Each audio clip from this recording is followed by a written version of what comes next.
Hello. Before you press this button and try to win a box of Bloomburrow cards, I want to tell you the story of how I won a Bloomburrow sealed event with 0 rares in my deck.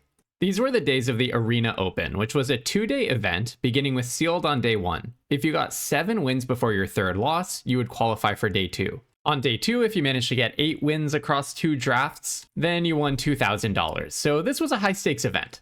This was a value of like 10 win-a-box events stacked together into one. I had never made day 2 of an event like this, but in the set before, Outlaws of Thunder Junction, I had gone 6-3, so tantalizingly close to making day 2. But when I opened the pool for this event, I pretty much thought all hope was lost. So I've reconstructed it here on Arena, and I've laid out the rares and mythics here for you to look at. And honestly, it's a complete mess. I would broadly say 3 of these rares are, I wouldn't say completely unplayable, but pretty much. Festival of Embers is completely unplayable. It's some instant or sorcery graveyard flashback thing that just never comes up in limited. Lunar Convocation seems sweet, but the way that it played out was just kind of too little and not impacting the board in a very play to the board format. And Valley Flood Caller, highly synergistic understatic cards are not what's up in Bloomburrow Sealed. So these 3 are basically out. Ral is sweet. It is the planeswalker of the format, but it is in the worst color pair. Actually, is it? Has a 6 percentage point lower win rate than the next worst archetype, and 12 percentage points worse than the best archetype. I got those numbers from a video that I posted yesterday, which is a data deep dive into what works and what doesn't in Bloomburrow Sealed. That video is linked in the description, and also I'll put it at the end screen of this video, so you can click it when we're done here, if you're interested in seeing what the stats say about what will be good this weekend. So, okay, Ral is pretty much out too, unless you have a lot of really good reasons, like, I don't know, 3 Rals in your pool to go is it. So that leaves Valley Might Caller and Gev as pretty much the only 2 rares that I'm looking to play. Now, obviously rarity isn't everything, but it's the first thing that you see when you open your pool. So already I'm feeling like this is just in complete train wreck territory. So how the heck did I salvage this? Well, I've laid everything out in color order, and let me just show you some cards that stuck out to me as individually very powerful cards. I'm, of course, reconstructing my reasoning from 2 years ago, but I'm guessing I looked at things like Brightblade Stoat, a fantastic banner white aggressive card. This guy, seriously, if uncontested, it can just chip like 10 points off the opponent's life total and add 10 to your life total. It just absolutely demands an answer. We've also got some nice synergies like Harvest Right Host with Hop to It, 2 individually powerful cards that are great enablers for each other. Some interaction and evasion in white, Crumb and Get It. Feather of Flight is really strong. There's a Rabbit Response if that's how you want to end games. And then of course Driftbloom Coyote. So our white overall does give us a lot of options. Blue is looking terrible. Double Night Whirl Hermit these are just some of the worst cards in the format. Finch Formation, Run Away Together, it's really not doing that much for us. I want to call out, and I talked about this in my data deep dive video, Shoreline Looter, which I consider almost a bomb in draft, just a really strong card. It is one of the cards that is the most worse in sealed than it is in draft. One of the biggest movers down compared to how good you think it is in draft. So actually we have, other than Ral, basically 0 pulls into blue.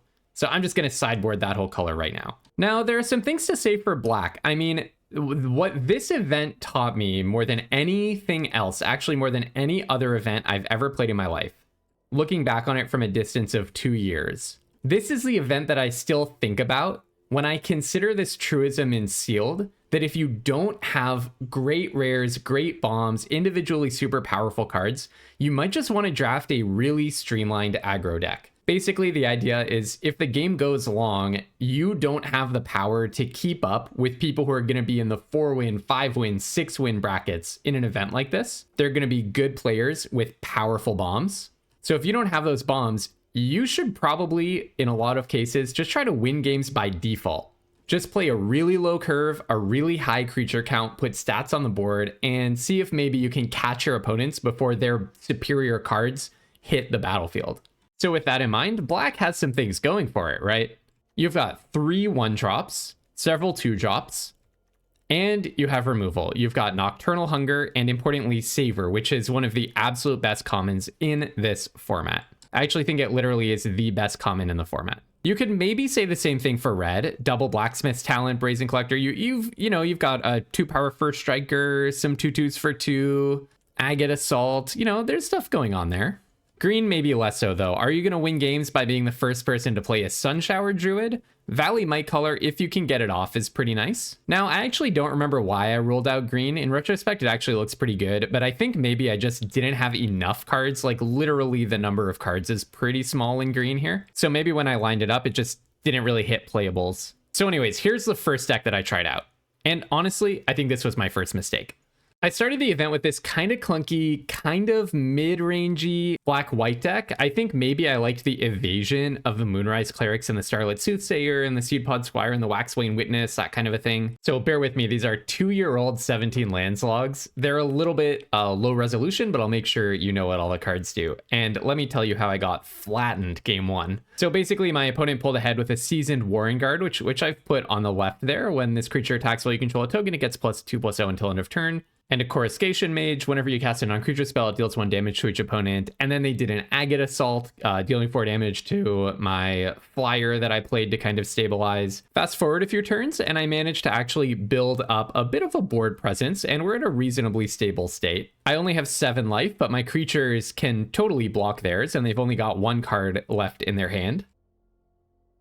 And lo and behold, that 1 card is Season of the Burrow. If you don't know what this guy does, it's a little complicated, but basically it lets them exile 2 of my blockers and make a token, not to mention pinging me for 1 and basically just killing me on the spot. So now not only do I have no rares, very few powerful cards, and no clear direction in my pool, but now I'm 0-1. So really not looking like an event that I'm going to win, right? And that's where the pivot comes in. So if you only pay attention to one part of this video, it should be this next part where I explain exactly how I pivoted and managed to rattle off 7 wins before taking 2 more losses. As we get into that, I want to mention, if you like this kind of limited improvement, positive-minded content, make sure you're subscribed to my channel. I post a new video for improving at draft every single day.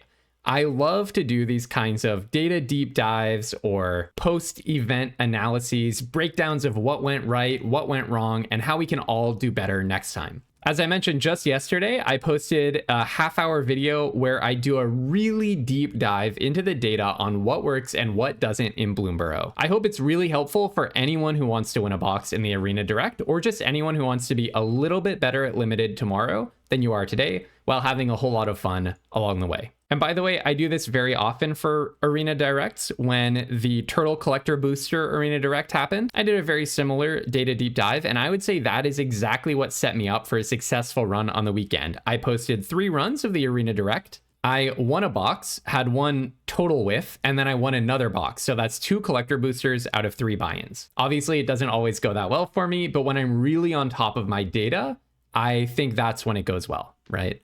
And by the way, after the fact, I went back and I did a learning from my failures video where I broke down some particularly boneheaded decisions that I made during the Arena Direct. Much like this video today, I really think that breakdown of where I went wrong helped me to become a better player for next time. So again, if that appeals to you, it's really easy to subscribe. There's a link in the description below. You just expand it, hit the link, you'll be subscribed, and you'll see all of these deep dives ahead of every Arena Direct weekend. All right, back to the event. We're 0-1 with a crappy pool and a really crappy deck. So what do we do? Well, among our 2 colors, one of them is clearly contributing way more than the other. We have a whole bunch of these really crummy multicolor cards, and then we have a lot of really mediocre black. The only good black card in the entire pool is Savor, to be quite honest with you. And then white honestly has banger after banger after banger. All commons and uncommons, but quite a solid curve out. Very good creature count. It has some removal, just a lot going for it.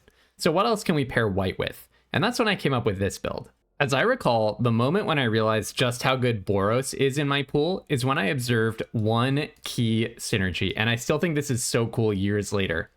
This is Seasoned Warren Guard is a 1/2 for 1. I wasn't even playing it in the Orzhov black-white deck, because if you don't have tokens, it's not very good, right? And I don't have a lot of tokens, right? I mean, basically no, I guess Hob to it, but not really that many tokens. So it probably sucks in this deck, right? Incorrect. And here's why. Blacksmith's Talent, when it enters, makes a colorless equipment artifact token name sword with equipped creature gets +1/+1 and equip 2. And then when you level this up, you do have to invest 7 more mana in it. But once you level this up, you get to auto equip that equipment every turn to a new creature, and your equipped creatures get double strike and haste. So basically, you play a Seasoned Warring Guard turn 1 in the ideal curve out. Then turn 2, you play a Blacksmith's Talent, or, you know, maybe you wait and play it on turn 3 and double spell or whatever. But the point is, you have out a Seasoned Warring Guard, you put out a Blacksmith's Talent, immediately, your Seasoned Warring Guard becomes a 3/2. It doesn't even need to be equipped. If I then level up the Blacksmith's Talent later on, and I equip Sword to the Warring Guard, then it's a 4/3 double striker. And that would be true even if I play it, you know, turn 3, turn 4, let's say. Okay, maybe turn 5. I've leveled up the Blacksmith's Talent. Then I could play my Seasoned Warring Guard and a 4-drop or something. I can still, it's still a 3/2. You know, it's like once you have a Blacksmith's Talent out, your Seasoned Warring Guards are suddenly a 3/2 that you can put on the battlefield for 1 mana forever, because your opponent's never going to kill your sword, right? Combine that with how good the Blacksmith's Talent is with like Brightblade Stoat and Brazen Collector, these first strikers with 2 power, a 3/3 that starts out as a first striker, and once you invest a bunch of mana in it, it becomes a double striker. You know, that's just so good. Oh yeah, another token maker is Head of the Homestead, by the way. And then my removal's also pretty good. Well, I have some various combat interaction like Mabel's Metal and Crummageddon and Rabbit Response. But I've also got the Driftgloom Coyote. Now I've got access to Agate Assault. And my evasion's still pretty good. I have this Rabbit Response is a nice little overrun. Just a very, very fast aggressive deck. And the Curve Toppers are nice as well. Quake Tusk Boar will play a nice role in some of these games. So I won't show you how the whole rest of the event went, but let me just show you some illustrative game states to, you know, get your mind flowing for when you open your pool this weekend. So here's my first win, the first game that I played with this deck that really made me think, maybe there's something to this Boros aggro build. My opponent plays a tap land. I play a Plains into Seasoned Warring Guard, the guy who gets +2/+0 when you have a token. The opponent plays another colorless land in this case, and then I bring down the Brightblade Stoat, which is the 2/2 first strike lifelinker. Fast forward a few turns. Well, actually fast forward 1 turn, and I have played Blacksmith's Talent, equipped the sword onto the Brightblade Stoat, and then when I attack, I'm attacking for 6 damage, 3 of which is first strike lifelink. I now have the opponent down to 13 because they elect not to block with their understated rare. And it's just gravy from there. A few trades later, I have a Brightblade Stoat that has +1/+0 in flying because I stuck a Feather of Flight on it after putting the sword on it. My hand is still full of goodies, but after this attack, I have the opponent down to 6 HP, and it just ends pretty quickly after that. The next game, I took a mulligan and got stuck on 2 lands, but turn 3, I managed to have a Brazen Collector up. This is the 2/1 first striker that when it attacks you add 1, and that doesn't go away until the end of your turn. So what happens is I play a Blacksmith's Talent, the equipment that makes a sword, or the saga that makes a sword. Sorry, the class technically is the card type that makes a sword. I attack with the Collector and the Warren Guard, which attacks for 5 total power. And then after combat, because the Collector generated a mana, I get to stick the sword on it. Now my opponent has 2 mana and a little 1/1 because I was on the play. And I have a 3/2 first striker and a 3/2 not first striker. Next turn, I hit my 3rd land drop, and the Brazen Collector accelerates me up to be able to play Seed Pod Squire, which is a totally generic 3/3 flyer. But it makes my Brazen Collector even harder to block in the future because now it's attacking for 4 first strike. Just a fast deck that is winning games by default. Now, I want to tell you about another really important role player in the deck, because I don't want you to just think, okay, every card in my deck should be a 1-drop or an equipment. In Bloomburrow, especially in Bloomburrow Sealed, I think it's really important to be able to break grindy board stalls. Those happen all the time. And especially if you're playing a really low average card quality, or average, at least the cards of your deck are on average not very impactful, I think you do need some chunky creatures there in the top end, or at least powerful cards that can break through a board stall. So here's a situation where my opponent has Valley Mightcaller, Vinereap Mentor, and a Downwind Ambusher. We're on turn 7 of this game. The opponent's at 8 life. I'm at 13 life. They have 2 cards in hand, and I have no cards. I do have a Blacksmith's Talent, but it's not even leveled all the way up. So by all rights, I should be on track to lose. And by the way, at this point, my next loss would actually knock me out of the event. So if I top deck badly, then I'm gone. I need something good to win here. And that is when one of my best friends shows up, Quake Tusk Boar. 5/5 for 5, reach, trample, and haste. When your opponent is at 8 HP, what a lifesaver. Now I'm suddenly attacking for 11, I guess, and they can only kind of really block 4 of that at most. And then I just sword up my Quake Tusk Boar, finish leveling up my Blacksmith's talent, and now I'm attacking you with a 6/6 trampling double striker. There's not much left to do. I'm representing 12 damage. The opponent's at 4 with 7 toughness and blocks. They can block with everything and they're still gonna die. And that's only because of Quake Tusk Boar. If I'd been playing pretty much any other card in my pool in that slot instead of Quake Tusk Boar, if I'd just drawn any random creature, I would almost certainly have lost this game and been out of the event. Another very important card is Rabbit Response. I put it up on the side there. This is the 4-mana instant that gives all your creatures +2/+1 until end of turn. So here was a board state where I don't really know if I was breaking through. The opponent has a 2/4. They're still at 12 HP. They've got some blockers. But after Rabbit Response, it is not looking so good for them. In my second last game, I actually took a mulligan to 5 and went turn 2 Stoked. My opponent also curved out, but I landed a Raccoon Rallier into Veteran Guard Mouse, and now I'm just attacking for 1 billion on turn 4. And the kicker is that they played Fecund Greenshell, one of the top bombs in the entire format. But I managed to find Driftgloom Coyote, the jailer effect creature that exiles a creature until it leaves the battlefield, to get rid of that and just keep on pushing damage. And then the way I ultimately won was finding a Seed Pod Squire, putting a Feather of Flight on the Veteran Guard Mouse, and now I have 7 damage in the air. And then I could not have asked for a more perfect last game for this deck because I played the Seasoned Warring Guard turn 1, the guy that gets +2/+0 when it attacks if you have a token. Then I played Brazen Collector turn 2. Opponent finds a Swords to Plowshares off the bonus sheet to kill the Brazen Collector. I land Blacksmith's Talent into a Stoat. Opponent exiles my Stoat. And then look at what happens. I just suit up my Warren Guard, swing with +2. Opponent misses playing any permanent for their turn. Level up the Blacksmith's Talent so that my Warren Guard is going to get double strike. Swing for 8 with the little guy that could. Knock the opponent down to 4 HP. They land a 3/5 bat, and then once again, Driftgloom Coyote for the rescue, in for 8 double strike, and I make day 2 of the event. So I hope this is giving you some inspiration for winning a box this weekend. I think I would take 4 lessons away from this. Number 1, if you don't have any rares or mythics that you can really run in your deck, not all is lost. Even if you have a bad deck or feel like you have a bad deck and a bad pool and you're 0-1, you could still rattle off 7 wins. So keep your head up. Number 2, if you're in that situation, you might just want to build the absolute fastest deck that you possibly can. My run required a lot of luck, and I will say, when you're in that position and you're just building a really scrappy aggro deck that doesn't even have very powerful aggro cards, sometimes you'll win games by default, but a lot of the time you just won't get there. That's okay. Sometimes you will get there. I've definitely tried to replicate this success many times and only succeeded sometimes. Had a lot of experiences where I don't have very powerful cards. I build a mediocre aggro deck and I just fall flat. But I think you are more likely to get there with a mediocre aggro deck in one of these events than with a mediocre control deck. Because we even saw games here where I got stuck on 2 lands and still managed to convert it to a win.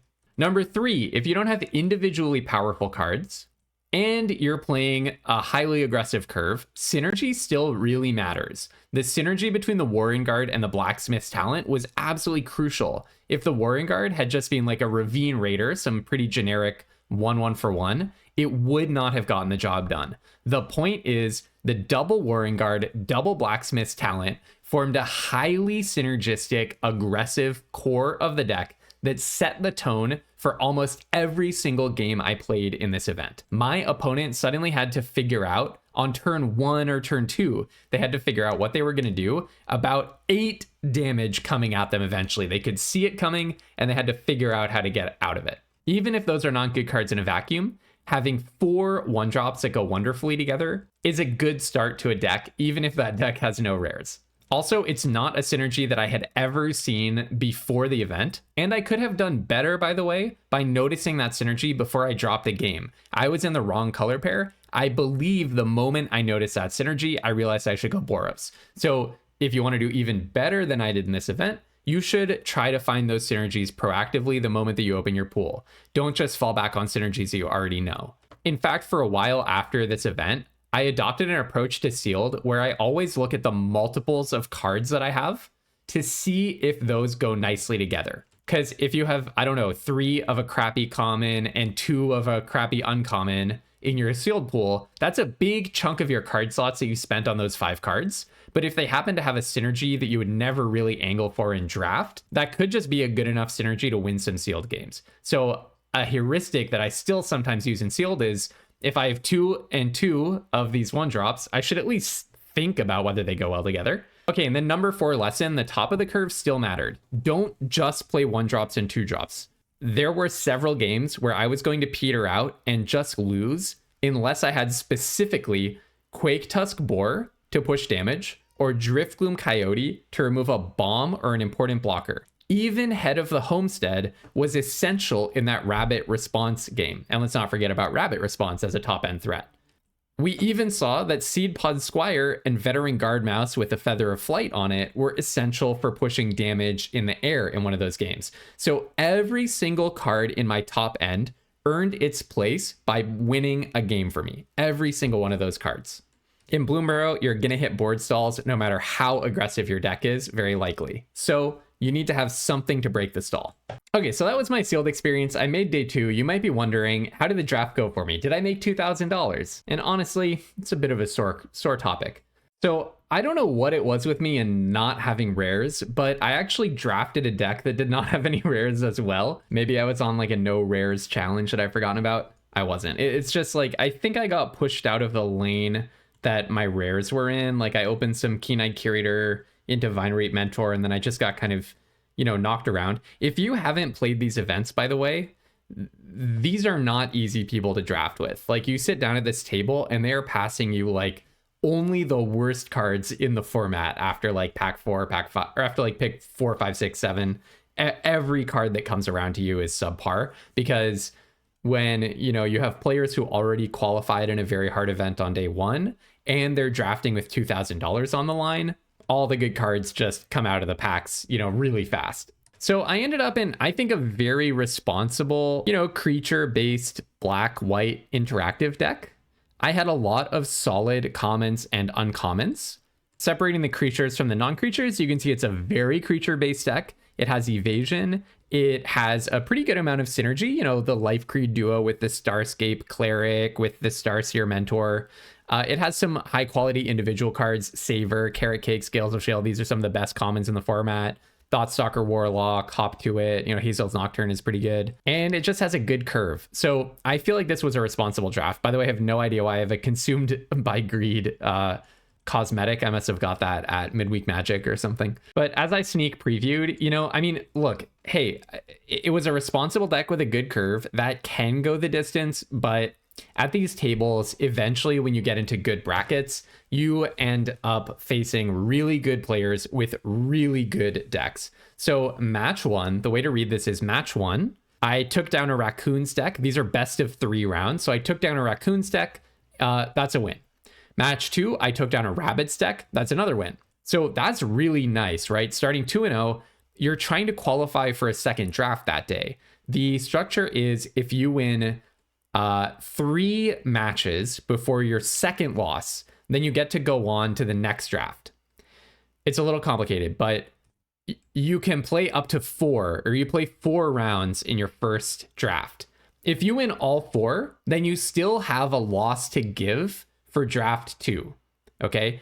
And if you win 4 matches in draft 2, then you get $2,000, and the prizes scale. So it's like 0 wins draft 2, I don't think you get anything. You get a bunch of gems or whatever. But then like 1 win, you get $500. 2 wins is 1,000. 3 wins is 1,500, and 4 wins is 2,000, something like that. So there's like every game after that, there's $500 on the line, which is high stakes magic. But so the magic number in draft 1, obviously you want 4 wins so that you can sustain a loss in draft 2 and, still have chances for money. But 3 wins is a magic number. 3 match wins, and you get to progress onto the second draft. And for me, that would be really nice because my deck sucks, as much as I say it's responsible, high creature count, good interaction, good curve. I mean, you don't want to have 0 rares. Like that's kind of the sign that you maybe kind of got kicked out of the lane that you started in. Basically, like you got unlucky, right? I didn't open any rares in my color pair, and the rare that I started out with was, not good. Or it was good, but I couldn't run it because I got kicked out of green. So to get to draft again and reset my deck would be awesome. Okay, so then going into match 3, which starts with this line here, I get a win immediately. So now I'm 5-0 in games, and I'm thinking, heck yeah, one more win, I'm qualified for the next draft. Then I just have to play another match and, hopefully don't give up a loss, right? Actually, sorry, I think I wouldn't even have to play another one. I would just be qualified. Like another win, I'm qualified, didn't give up a loss, and bam, now I can go try to make some money. Well, game 2, my opponent turn 4s one of the most disgusting cards ever printed in Limited, one of my most hated cards because of this experience, Manifold Mouse. If you've watched me draft on Flashback this week, you've heard me complain about it. They offspringed it, so they have 2 mice, which give 2 things double strike, and it was just egregious. I just got absolutely destroyed. 6-turn game because of this stupid Manifold Mouse. So winnable if they hadn't played the Manifold Mouse, but they get me. Okay, but look, it's a best of 3 match. All I need is for them not to draw Manifold Mouse. So all of the first 4 turns of the next game, I'm crossing my fingers saying, just don't draw your mouse. Don't draw the mouse, please. The game's going pretty well. We get through turn 4, and I'm actually pretty much holding even with them on the board. And then turn 5, they play Manifold Mouse, offspring it, and they just kill me. So that sucked because I was 1 game away from qualifying for draft 2. I get to re-roll, hopefully find a better draft deck, and take some money home if I can just win 1 more match after that. But it was not to be. So that ended match 3, but still I'm 1 match win away from qualifying. And then let me just show you the board state at the end of game 1 of the next match. Not what you want to see when you have the 0 rares deck. I didn't even know they printed this many rares. My opponent is showing 6 cards here. Half of them are rares. Again, rarity is not everything, but okay, Zorleen, one of the best cards in the deck. Jackdaw Savior, quite a synergistic card, especially with Bloomcreed Mentor. They've got a Valley Rock Color. They've got Star Charter together with the Moonrise Cleric that gains life. Yeah, they just flattened me. An amazing, amazing deck from the opponent. Huge kudos to them. Well played. And then, as you might imagine, the next game goes pretty much the same way. They go turn 2 Valley Rock Color, then turn 3 Zorleen, hitting their 3 basics absolutely perfectly.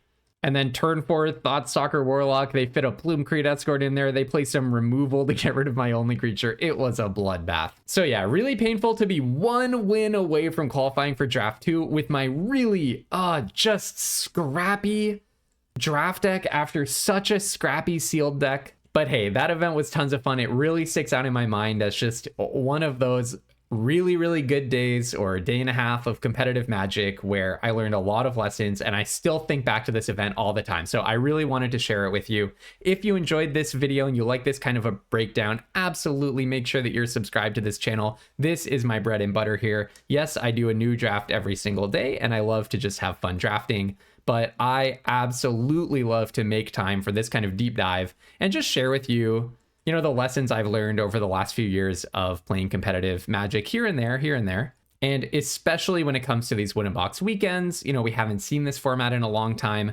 So it was really cool to get to go down memory lane and maybe hopefully help out some people who weren't around 2 years ago and didn't get to play a lot of Bloomburrow Sealed, or, jog your memory if you were also there back in those days, competing with me for boxes and $2,000. All right, so Pando back there is letting me know it's his dinner time. But on the end screen here, I'm going to put the data deep dive video. If you want to see the intel on what's good and what's not in Bloomburrow Sealed, make sure to watch that. And I really hope everyone has good luck this weekend. I'll be posting Arena Direct runs tomorrow and the next day, and maybe even the day after. So until then, have tons of fun playing Magic, and good luck, everybody.